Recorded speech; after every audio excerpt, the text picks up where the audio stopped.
Inna ad-dina 'indallahil Islam.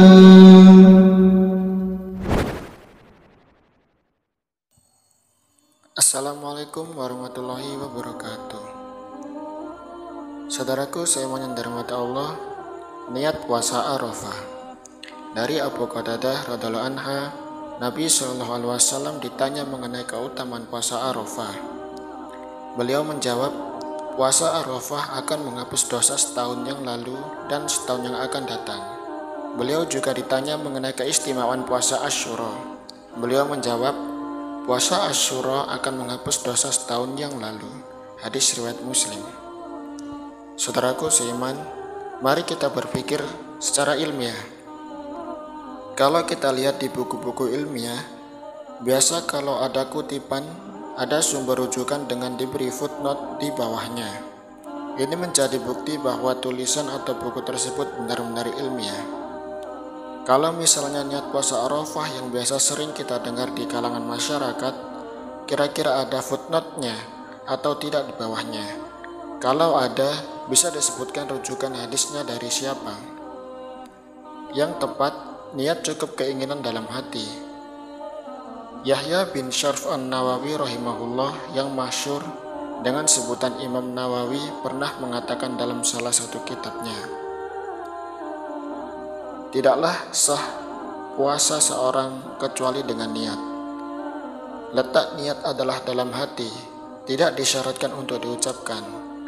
Masalah ini tidak terdapat perselisihan di antara para ulama. Coba perhatikan baik-baik apa yang beliau utarakan. Letak niat di dalam hati dan tidak perlu dilafazkan di lisan. Ulama Syafi'iyah lainnya yang bicara tentang niat yaitu Asy-Syarbini rahimahullah. Beliau mengatakan, niat letaknya dalam hati, tidak perlu sama sekali dilafazkan.